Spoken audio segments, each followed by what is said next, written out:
Okay. Carve a toddler and a kid.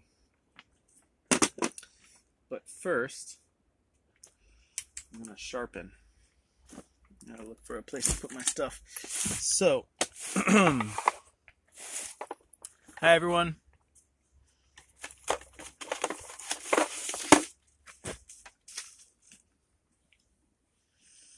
Trying to find a place in my hoop house where I can actually see the screen. I think I can. Hi, Cynthia. All right. I'm going to start by doing some sharpening. And I'm going to sharpen that hook that I demonstrated that wasn't quite sharp enough. And let's see, I'm going to have to tilt this down so you can see what I'm doing. Good. Now you can see what I'm doing. So guys, as is becoming typical with these live streams, they are support for the virtual apprenticeship challenge that I do, this month-long online course that takes place in my Instagram DM, and the first week of which is covering sharpening. I do lots of videos for these that are freely available on my YouTube channel and IGTV, but what you don't get unless you're in the course is the ability to ask me to demonstrate stuff and ask me questions and have me spend quite a bit of time actually doing stuff. So, this is a matte white hook. It's the Monadnock hook, but it's the new version that he's doing specifically for my style of using hook knives. And hi, Matt. And so I'm just putting a fresh edge on it because I let my student put an edge on it. And so now I'm going to put a fresh edge on it before I use it on some of this walnut. So this is 400 grit sandpaper. This is automotive grade sandpaper. Comes in these long sheets like this. And yeah, it's 400 grit is what I start with. Something like this.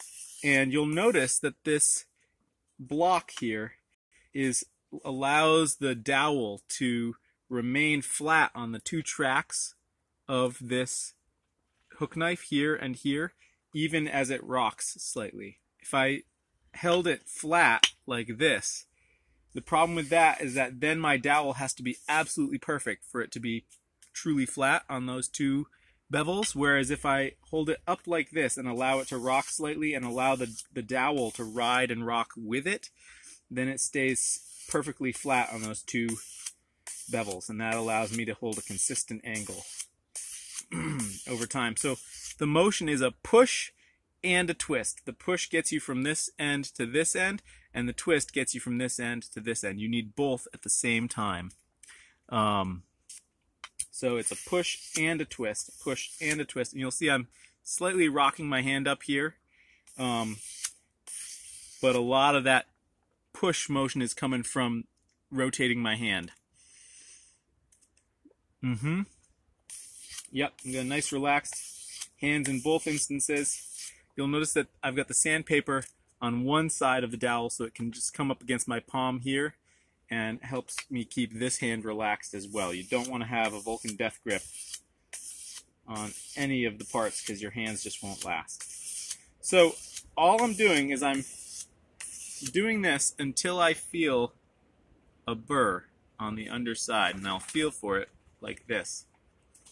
And what that burr tells me is that I've gone far enough with my first grit. If I don't feel the burr, that means I haven't gone far enough. And there's no point in walking my way up through the grits until I feel that burr. So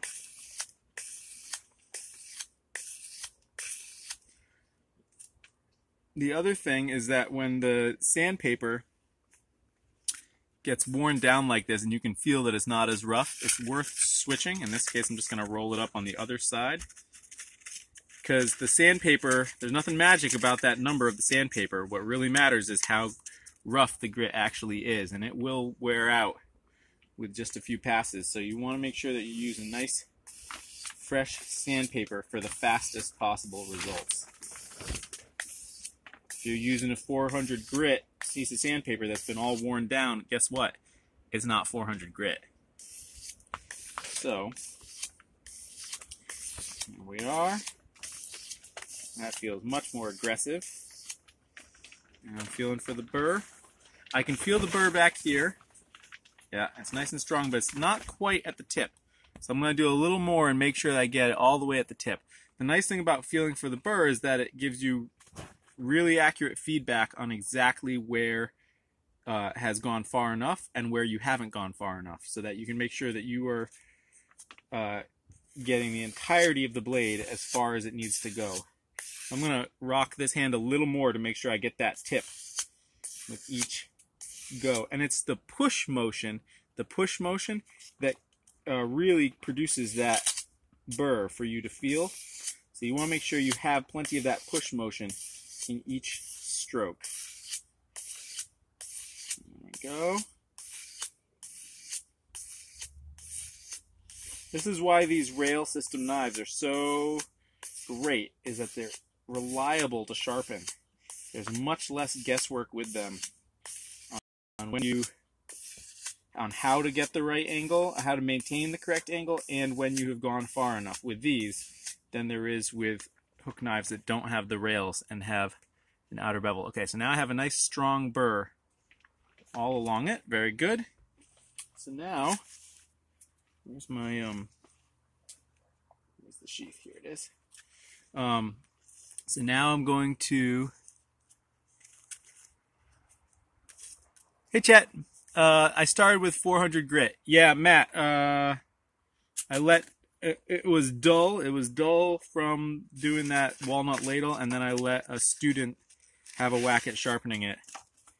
And so, yeah, it needed a bunch more passes than if I had just, maintained it myself, and hadn't carved that ladle.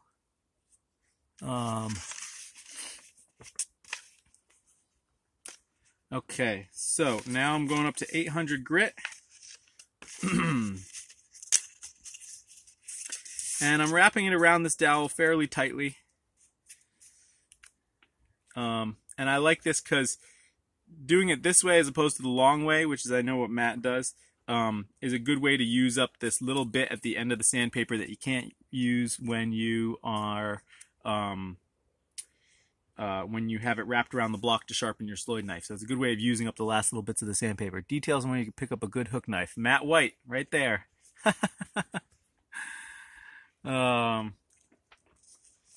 Yeah, usually, Matt, I'd say maintenance for me usually starts with 800. But I knew that I needed to get back to a nice strong burr on this one. Particularly since we talked about trying to reestablish a really nice clean edge on it. So now that I'm walking my way up through the grits, the general rule of thumb I follow is to, if you're roughly doubling grits, it doesn't have to be a perfect double, but just roughly doubling grits, then you need to do 10 or 15 strokes. And that's it. So I'm there now.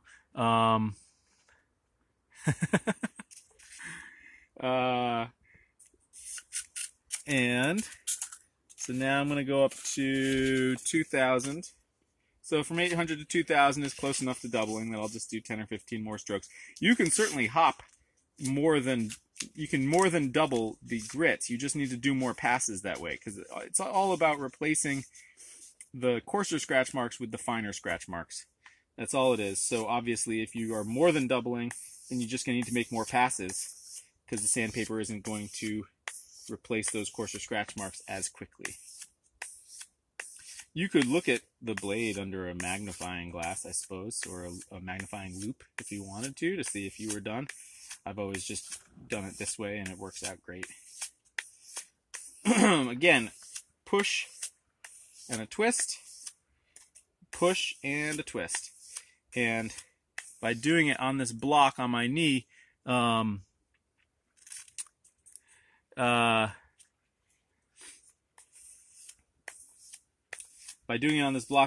allows the whole thing to self-register. I know Matt does it by putting a clamping a block in a vise on his workbench, but I don't have a workbench, and this works quite nicely.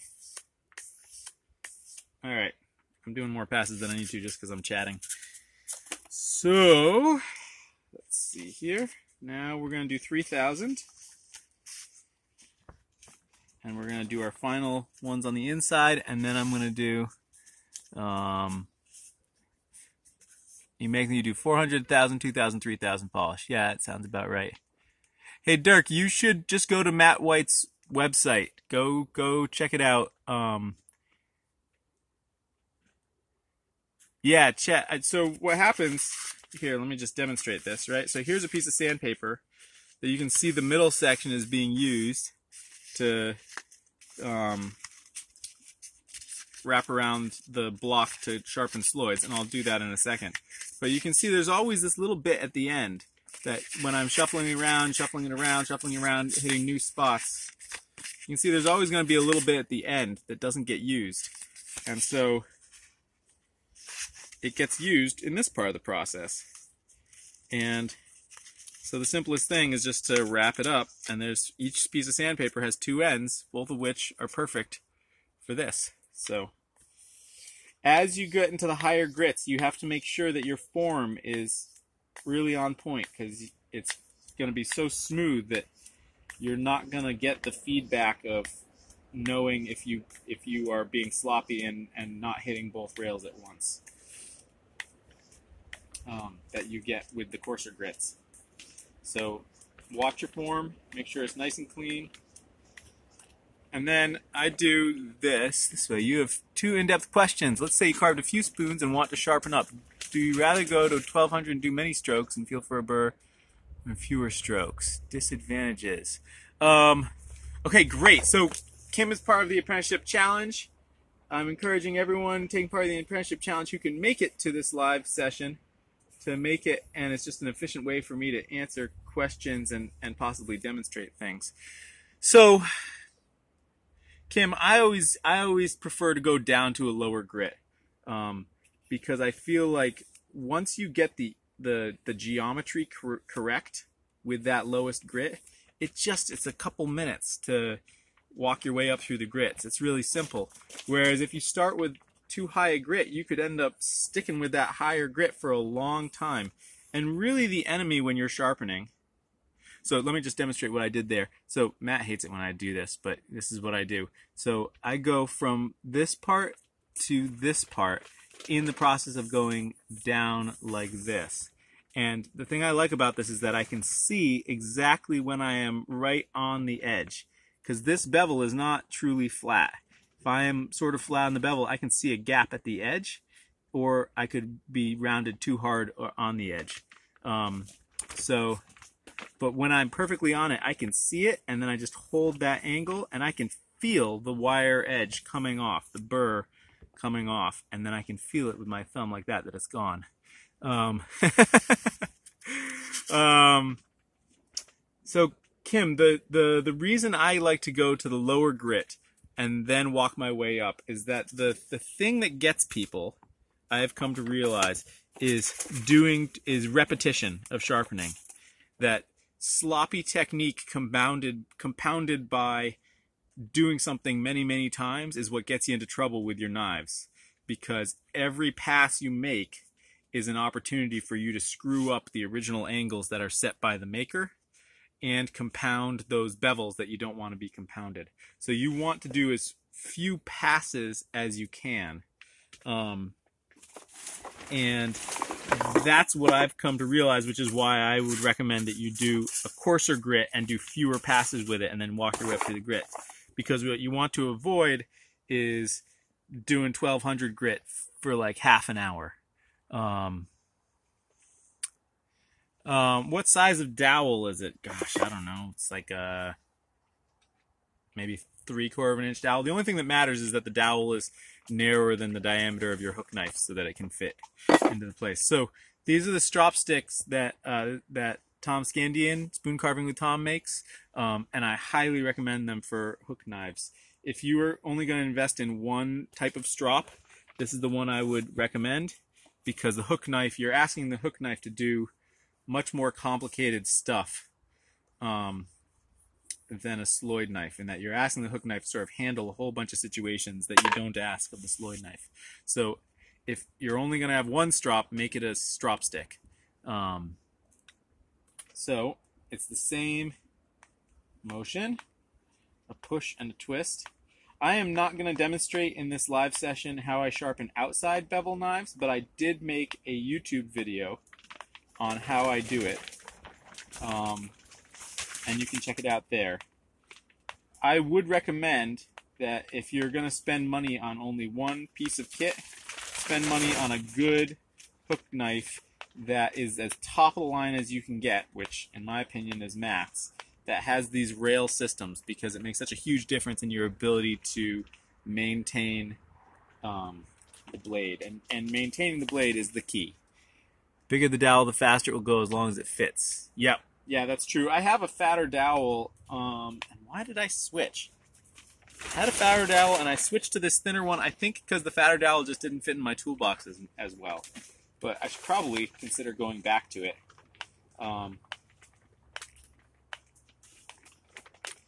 So, there we go. Good. Notice that I very carefully, here I should do it with a rag, because that's really what you should do, that I wipe off the blade between the suede with the compound and the leather side of the strop stick. There's a bear trying to get my tent. You mean the wind on the hoop house door there? Yeah, it's kind of rattling around a bit. So now this is the smooth leather, and Tom makes these with kangaroo leather. And Tom, if you're still here, correct me if I'm wrong, but my understanding is that kangaroo leather has a high silicone content, and you can actually feel that in the drag, the slight drag that this leather has on the edge of the knife. Now, I'm a big believer that that most of the tests of how sharp a knife is really aren't particularly meaningful. Really, you just need to test it by trying to carve a spoon, because a lot of the tests that are out there, and then I use this strop leather to just get that edge polished to the same degree. And this is where you have to be really careful, because if you hold this at too sharp an angle, you're going to round that edge that you just did. So I think this is where experience makes a difference. Matt does something different. He what does he do? He takes, pretend this is a flat strop. He takes it like this and does something different. He has something as well. Hi Rex. How do you know when it is time to sharpen? So that's a great question, Rex. That gets right to my answer of how do you know when it's, if you did a good job sharpening. You know you did a good job sharpening when it cuts the way you want it to cut. And you know it's time to sharpen when it's not cutting the way you want it to cut. That sounds kind of simplistic, but for me that really is how it works. If the knife isn't doing what I know it can do, then that for me is a sign that it's time to stop and sharpen.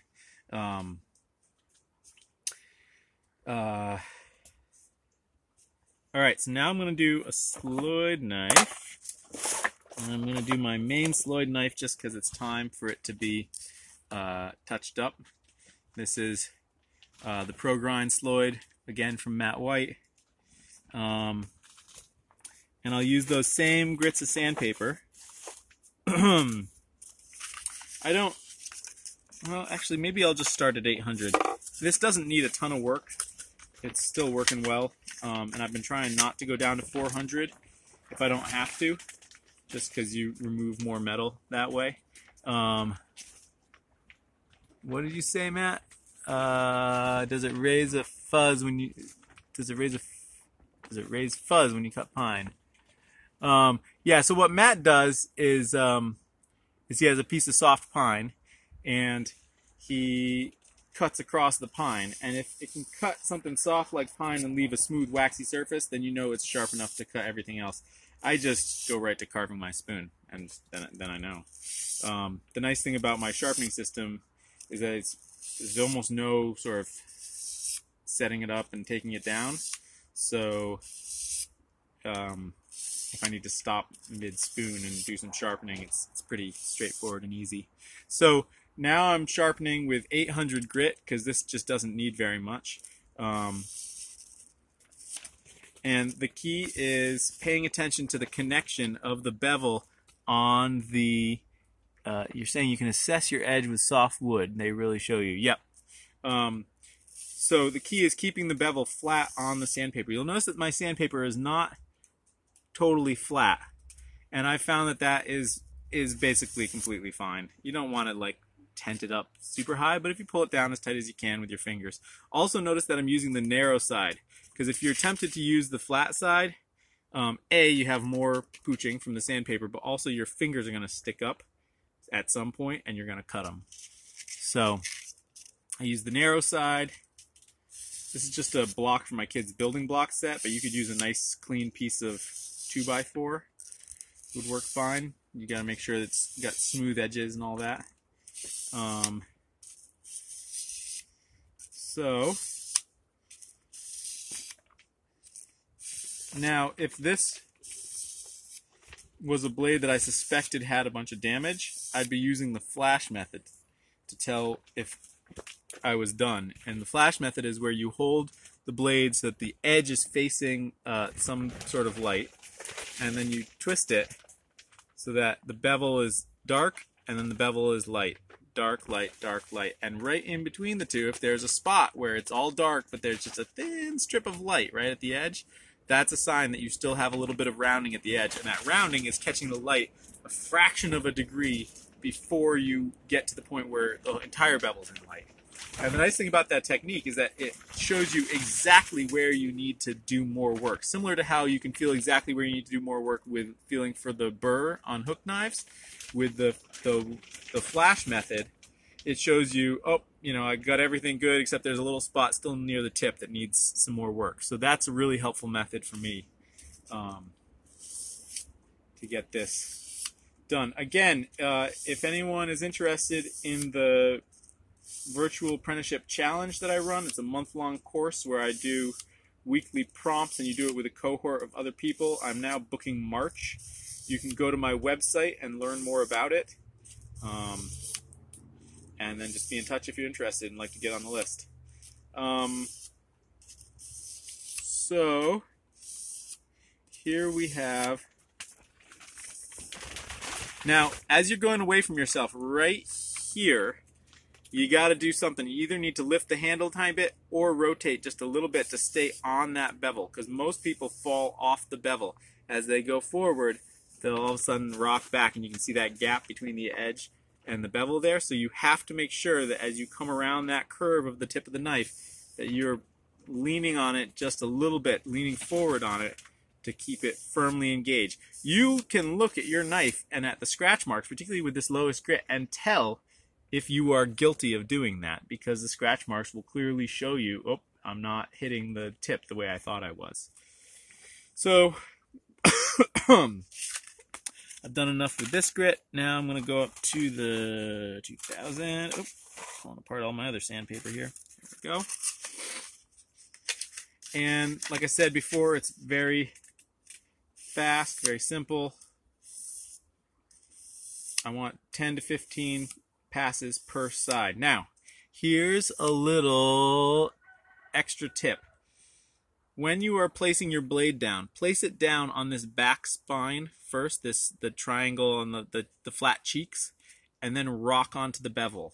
Don't try and just land on that bevel perfectly.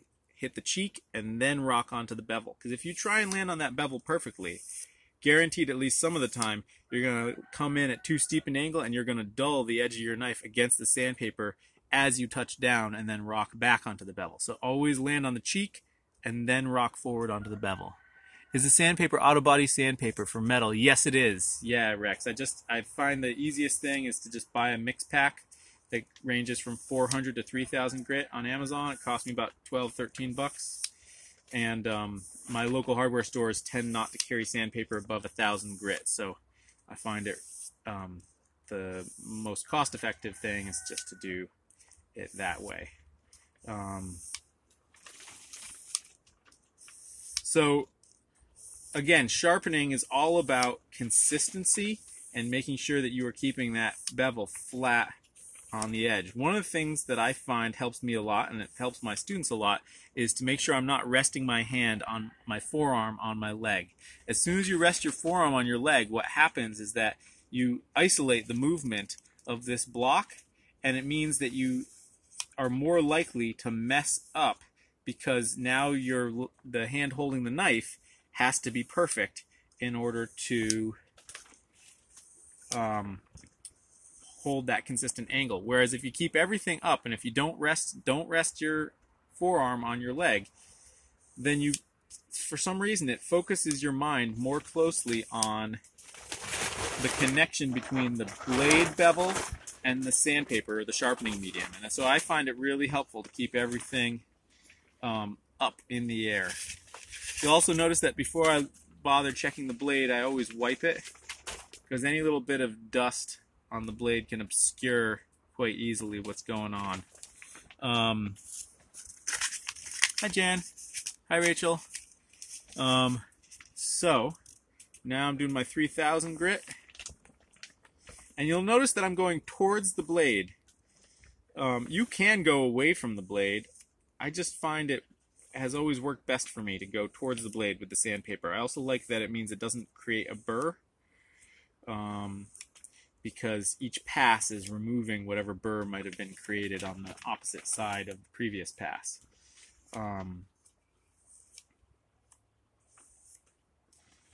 So just got a few more passes, and then I'm going to move on to stropping. Does anyone have any questions before I move on to stropping?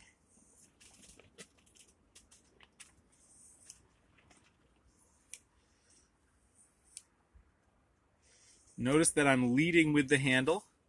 Right, the handle's always facing in the direction that I'm going, and I'm always starting at the heel, the part that's at the handle, and going to the tip in a nice, smooth motion. When I'm coming towards myself, my thumb is on the side of the handle so that I can see the blade coming towards myself. And when I'm going away from myself, my finger is on the bevel, not on the back cheek, but on the bevel. And one thing that's important is that if you place like the flat of your finger so that it's like this, it's gonna feel scary, like the blade is gonna suck your finger underneath the edge as you push. So my finger's on that bevel, but I'm pushing down with the tip of my finger there. You can see how very little extending off there, but also very little, let's see if I can show this to you, is extending onto the cheek back here. It's really squarely centered on that bevel there. And that's an important distinction, to use the very tip of your finger to push down on that bevel. Now you should be pushing down hard enough that you can pick up the rest of your hand and still have that blade locked down on the sandpaper there. In which case these fingers and your thumb are just there to guide the flow of the knife. The pressure of your fingertip pressing down on that bevel should be enough to hold it in place. When I have an appropriate moment, please tell us about the contents of the magazine. Oh, sure. You mean Spoonosaurus magazine, Rex? Is that what you're asking about? Okay, so now I have done enough with 3000 grit. Okay, yeah, so Spoonosaurus magazine is started by me and Matt White, the guy who makes my knives, and my business partner. Chet says you have large hands. Theoretically, if you got a 3x3 block, this would still work the same, right? Yes, except that it might be more fatiguing for your hands. But yeah, try it, Chet. You know, I bet there's all sorts of combinations that work. This just happened to be what was in my kid's building block set. That's all. And it just happens to be basically a 2x4. I think it might be a little smaller. Okay, so Spoonosaurus magazine is this magazine that Matt and I publish. It's a real physical magazine. It only has it only has a physical copy. There's no digital copy. And each issue, it comes out quarterly.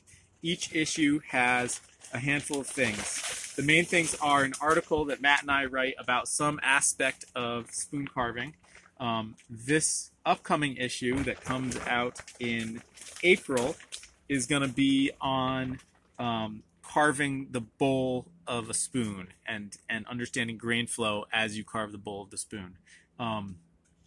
There's always an article written by someone else in some area of expertise, and I believe I have Tom Scandian lined up to talk about stropping and what's going on, hopefully on a microscopic level when you strop. And then each episode also has an interview with a professional spoon carver, talking about what their journey's been like, what's worked for them, what hasn't, and then also looking at their tools and talking about what they use and what they like. And this issue is, I believe, should be Yoav Elkayam, Yoav Kafetz. Matt and I have also have a couple extra things that we're going to be adding to this issue and all issues going forward up our sleeves. That's going to be coming up. Yeah, Tom, I've been meaning to write you an email. I'm sorry, I've been remiss. Had a lot of other things on my plate, but yeah, I'm gonna write you an email, Tom, talking about continuing our conversation about that. So, if you're interested in the magazine, you can go to spoonosaurus.com. There's also links from my personal website and from the Spoonosaurus Instagram account. If you don't know about the Spoonosaurus Instagram account, it's the original thing that Matt and I started, and it's just little 1-minute videos. Each video is like a nerdy tip or trick about spoon carving, and if you like spoon carving, you'll probably be really into it. So you can go to spoonosaurus.com to subscribe. It all happens through PayPal. There is international shipping. There are 2 PayPal buttons. There's a domestic shipping button and an international, domestic subscription and an international subscription button. For some reason, the PayPal buttons are the last thing to load on the page. So the whole page is going to load. They're up towards the top. Give it a moment. They're those yellow buttons. They have the PayPal thing on them. And it's that simple. And then you'll be on the list and you'll get it in the mail. So yeah, if anyone has any questions about the magazine, please be in touch. Also, just be aware that it's largely just me handling all administrative things. So bear with me if I take a little time to reply. So let's talk about strops. I have fallen in love with this long strop that I commissioned from Tom Scandian. And the thing I love about it is that it allows me to work up in the air without having a surface, so I can be sitting anywhere and use this strop. And unlike a paddle strop that has a handle, right, where you'd use it like this, paddle strop, the weight of it means that when you press the knife down, the whole thing is sort of wiggling around a little bit. Whereas with this, because it presses into my chest, the whole thing just remains quite still and steady, and I'm actually pressing back with the heel of my hand here on the opposite side to really provide oppositional support. And because I'm looking down at the knife edge as I do it, I can make sure that my technique is spot on and that I'm right on the edge and not rolling onto it and not falling off of it. The compound that's on this is Lee Valley Veritas honing compound. Tom was kind enough to give me a sample, and I love it. It's super clean, doesn't get on everything. You can see the way that it's applied is this loose crosshatch method rather than scribbling on a whole bunch, and that's also important so that you don't end up with an area, because on a microscopic level, if you scribble more on one area than on the other area, that area is going to be higher and it's going to affect the quality of stropping that you achieve. So by applying these even stripes in a crosshatch method, it means that you have an even amount applied across the surface and it slowly gets smeared out by the stropping process. You'll notice that I'm stropping going away from the edge rather than towards the edge with the sandpaper, because this leather is precious and I don't want to ruin it. It's important with stropping that the leather either be incredibly thin so that there is little deflection, or that it be as hard as possible. What you don't want is like a thick, squishy suede, because the suede will actually wrap around the edge of the knife and dull it, which is not the point of stropping.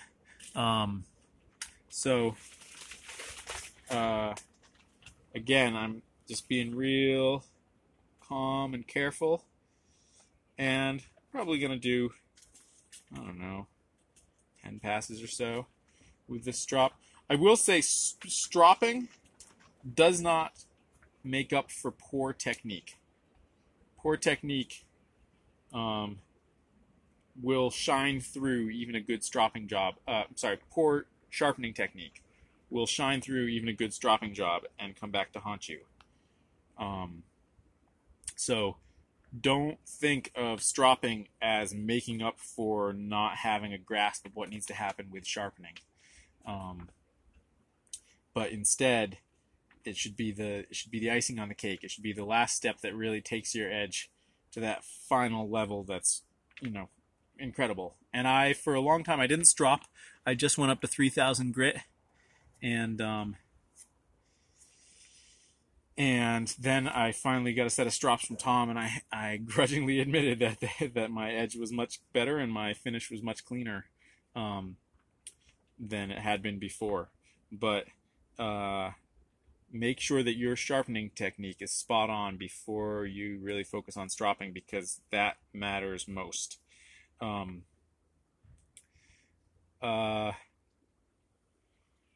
So this is the smooth leather side. And one of the things that I have been thinking about a lot when it comes to stropping is how important it is to keep your strop covered. One of the great things about Tom strops is that they all come with these cases, these sort of non-skid rubber cases, slip cases. And if you don't have one of Tom strops, make yourself a case, or just wrap the strop in an old t-shirt. But definitely don't leave your strop rattling around in your tool bag with all your other tools. For two reasons. It'll ruin the strop because you'll get grit from everything in your tool bag. All the other sharpening supplies, etc., are going to get grit on the strop, which is then going to get transferred to your blade when you strop. It's going to ruin your edge as you strop because the leather is now dirty. And you also, the other reason the case is helpful is it keeps stropping compound from getting all over everything else. Because you don't want stropping compound on your hands when you're carving. And you don't want stropping compound getting on your tools. So wrap up your strop, make a case for it, buy one from Tom that has a case. But a case is super important. And it's something when people just have a plain paddle strop, I tend to see them just toss it in a bag with all their other stuff, and it drives me crazy. It's just as bad as not having a sheath on your tool. Gotta go. Yeah, of course, Tom. Yeah, I really love it. Thank you for making it for me. So in that vein, one of the little details that Tom and I thought through was the importance, because this is double-sided, it's got suede on one side with compound and leather on the other side. You want to keep the compound that's on the suede side isolated on one side of this case. So we put a little hole up here and a hole here, and that keeps everything lined up the same way. So all the smooth leather is on this side and all the compound is on this side. Okay, I am now ready to carve. Does anyone have any questions about sharpening before I start carving? So I've got two things to carve. I'm doing a toddler spoon and then a kid spoon. Toddler spoon is something I haven't done a lot of, but these are for one of my best friends, and he also asked if they could be, or his wife asked if they could be walnut. So even though I normally say nope to walnut, I agreed to here. Now one thing I can see is that this walnut has a crack running through it.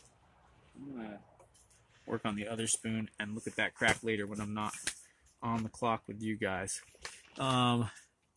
So, nice sharp tool immediately leaves a smooth burnished surface. The nice thing, I used to carve with a rough out knife that I figured would get sort of the bulk of the abuse, and then I kept one knife extra sharp for sharpening. For doing finishing cuts. And nowadays I tend to just use the one knife for everything. And one of the things I like about doing it that way is that there are parts of the process where pretty early on I can create the finished surface, and if my knife is already at the top quality of sharpness when I reach that point, then I create a finished surface it's already done. It's good to go. So So it saves me time in the end to have created a finished surface early on in the process that I then don't need to go back to and touch up again. The fewer times I have to go back to something, the better. So yeah, not cherry. This is definitely walnut. I tend to, for everyone who doesn't understand that reference, this last week I agreed to carve a walnut ladle for this same friend, and it was a nightmare. In part because ladles are so big. This kid's spoon is going to be a piece of cake. It's just so small. I tend to prefer to carve nicely aged cherry that's just very sweet. And Rex, when I carve cherry like that, I sharpen maybe every 5 to 10 spoons. So for me, it's not very often. I have started, now that I have this long strop that I love so much, I have started stropping more regularly. Just because there is a difference in the quality of the finish, and I want to preserve that as long as possible. But that means like I strop maybe before I start a spoon. I don't stop in the middle of carving to strop. Now with this walnut, who knows? I might find that I have to.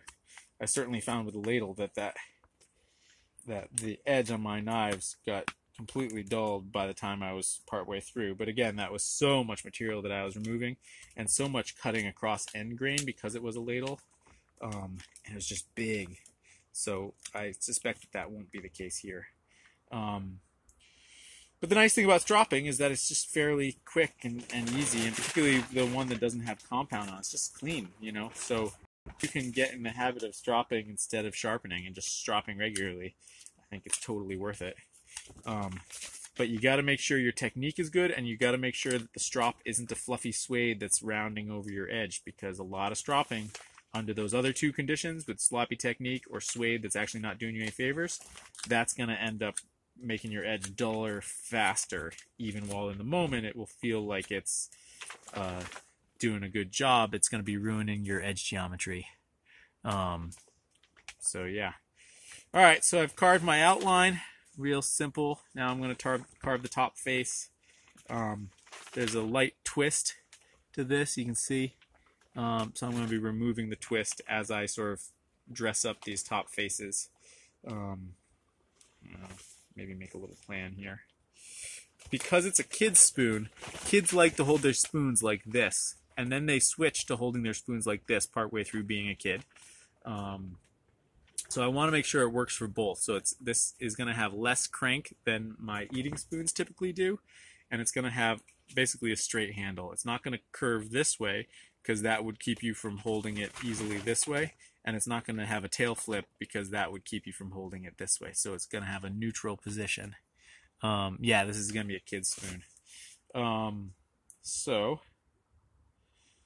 now one of the things Matt pointed out with the ladle was that the Pro Grind Sloyd, which he makes, which is what I'm using right now, which has a shallow angle, which means it's tighter this way as opposed to a Mora, which is more like that, wasn't doing me any favors. That it was because I was working it so hard through that tough stuff that it was getting duller faster, and that the Sauhegan Sloyd that he makes that has an angle that more approximates what a Mora has would just work better, and he was absolutely right. I finished that ladle using the Sauhegan and found that under those conditions, that was exactly the knife I wanted. I feel somewhat conflicted reporting this because I really like the idea of just having one knife, and for basically everything that I do, the Pro Grind Sloyd is the dreamiest thing in the world. But damn it, he was right. No leather apron. Nope. Not a leather apron kind of guy. When I wear an apron, it's a $5 apron from Dickies.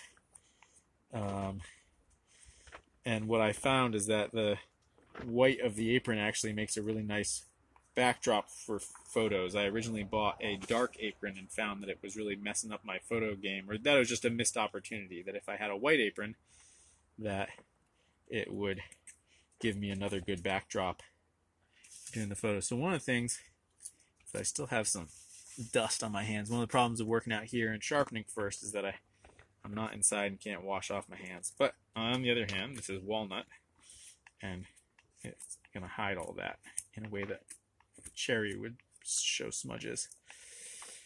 So, these cuts here, these pivot cuts, are some of the hardest things to describe to people. How it's really you're pushing out and then pivoting back. You dropped the name, you just referred to it by length and angle now. Oh, okay. And then this one here, the trick, I had to describe this to somebody. The trick is that while all of this is braced against my leg and in my hands here, I'm not pinning the blade like this. Instead, the blade is being held out like this, and then I can angle the tip back in and cut exactly what I want to cut. But it's being held out from my hand this way. Why is walnut so much harder on the knives? The amount of silicate in the wood? I don't know, Chet. You know, I've ever since I posted all of that about how the walnut was really driving me nuts, I've had other people tell me, oh, walnut's super dreamy around where I am, but it's cherry that's hard. So, I don't know. Could be that it's fresh. Could be that it's that specific tree. Could be that it's just everything is harder compared to my cherry. I genuinely don't know what in particular makes it harder than cherry, or why some people are reporting that cherry is harder than walnut for them. I just know that it's harder than the stuff I normally carve. So like I was saying, the key is that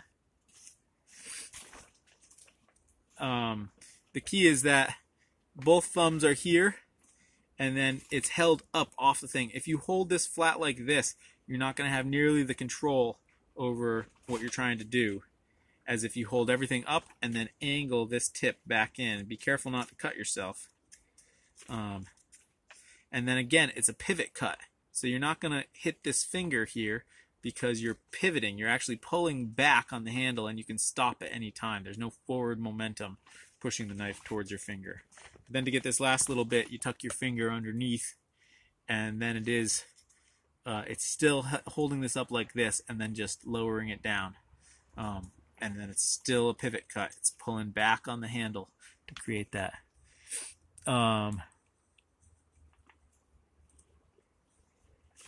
Okay, so now I've got my top edge defined.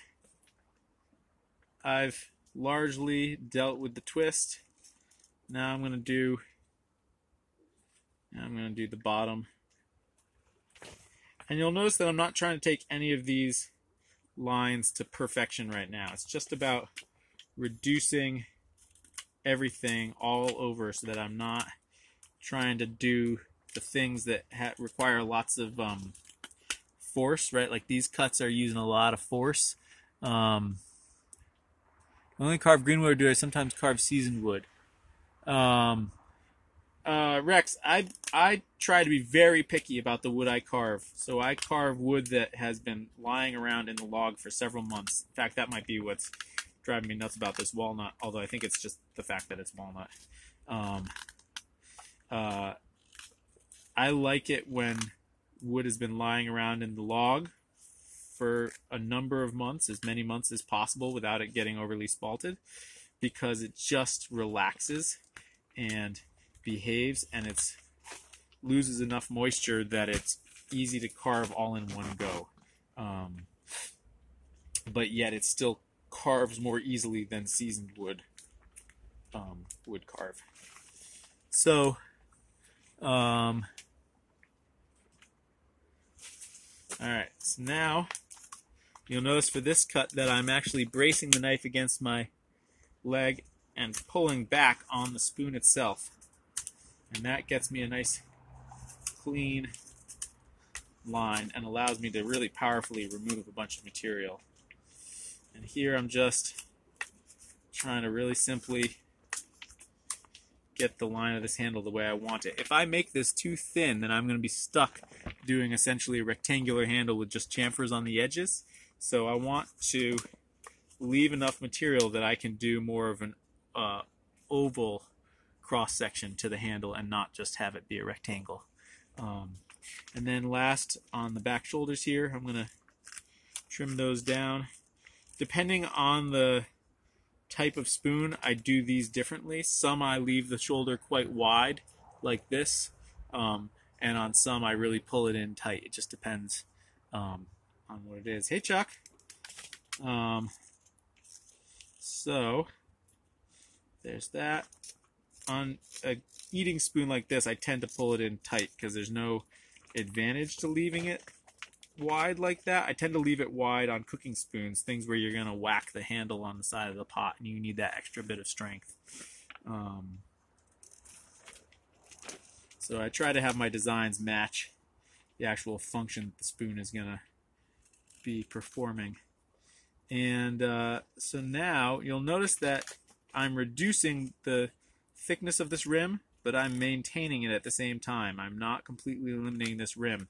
As long as I have some rim that is straight up and down like this on the side, I can change the curvature that you see here and still have it look the same this way. Hey, thanks, Chuck. I appreciate that. Okay, so now I've got the bottom done, I've got the top done, I've got the sides done. I'm going to put a sheath on my knife, and then I'm going to take a pencil and I'm going to sweeten up the shape.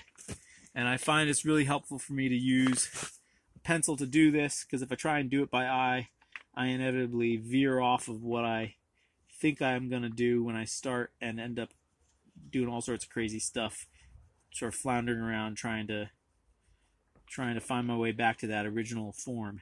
So drawing it into place so that as soon as you start carving and everything kind of, the ground shifts underneath you, you can still see what you saw earlier, to me is really important. That's probably a skill you can develop, is not requiring the pencil, but it's also a skill I don't see any need in developing myself. So, and it's also, quite frankly, a skill in and of itself to be able to draw the thing that needs to happen to pull everything into symmetry. So that's a skill I'm quite proud of having developed, and one that I will definitely continue to utilize. Okay, and this is also where I found simpler my forms are, the easier it is to do them. So when you see me do something, sometimes it's for a purely design reason, but sometimes it's just because it's the easy thing to do.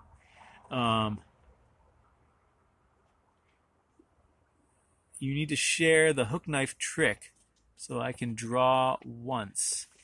I'm not sure what trick you're referring to, Matt. What is that? Alright, so now that I've got my shape redrawn and sweetened up within the material that's there, I'm just going to carve around the outline again and basically repeat my steps. Just all the lines will be smoother curves because I'm closer to what I wanted and the rim is thinner and I can get a nice smooth curve on it because it's just much less strenuous of a cut. You'll notice that I'm using just the tip of the knife. From here on out, I'm doing a lot of work with the tip of the knife or the front half of the knife. Really the only stuff that's going to happen with the back part of the blade is going to be some of the work on the handles. But so much of what happens for me with a spoon happens with just the tip of the knife. And I think if you're struggling at any point, try just using the tip of the knife. Try choking up further and using just the tip of the knife. I think that'll help you. You can draw a sweet shape within a similar shape. You can't draw a sweet shape within a similar shape. Wait, so what do you do then, Matt? Do you use the hook knife to define the bowl earlier on and use the form that's created by the hook knife to create the bowl? Am I getting that right? And then you sort of let the outside follow that. Alright, so now before I get too invested in these shoulders here, I'm going to pull down the sides of the handle. And I'm also just going to see, this is where I didn't go right up to the line that I drew, and I can see that that was causing a problem with the symmetry in a way that's hard for me to see unless I have the pencil lines to go to. So we are using just the tip of my knife, going right up to the pencil lines that I drew. Gotta trust those pencil lines at this stage. The trick where you flatten the axe surface with the hook before you draw. Oh yeah, okay, yeah, you draw once. Yep. I think I find for me that I just can't rely on my earlier drawing to be as perfect, and also sometimes I have like I need to achieve symmetry in an alignment between the handle and the bowl that I didn't achieve right at the beginning, and this is my moment to do it. And sometimes I can do that by adjusting the handle, but sometimes I need to adjust the bowl. So for me, it's a helpful thing. But yeah, I'll have to try it your way and see what efficiency I can gain from that.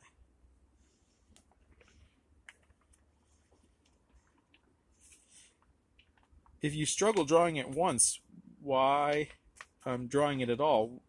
What advantage does it give you to draw it once? I feel like for me, drawing it twice actually is an advantage, because I feel like I often do a poor job at first, and by drawing it the second time, I do a better job. Alright.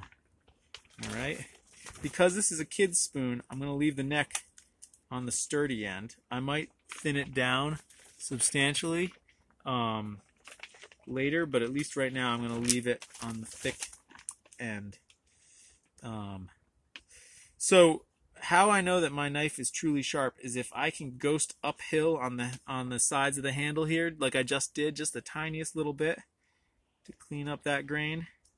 Then I know that my knife is adequately sharp. That's how sharp I want my knife to be able to do that, go uphill against the grain, at least for a little ways. And if it can't do that, that to me is a sign that I need to stop and sharpen, particularly the tip. And this is why when I'm sharpening, I pay close attention to whether I've gone far enough at the tip, because the tip is what I rely on for quite a bit.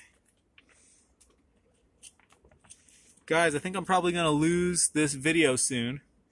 If anyone has any questions before we're done here, if you have any questions about the Virtual Apprenticeship Challenge, I now finally have information on my website. In the resources page of my website, you can learn more about it, what it entails. If you're interested in challenging yourself for a month-long spoon carving lesson in a group, reach out. It's very affordably priced compared to one-on-one lessons with me. And I'm currently booking March.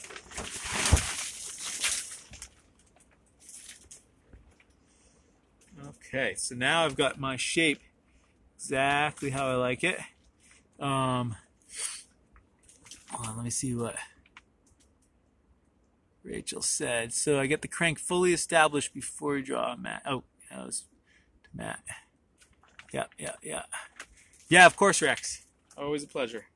So now I'm going to sweeten up these lines here on the top rim. Same cuts as before, except now it's already established, and I want to make sure that I don't drive that curve too deep.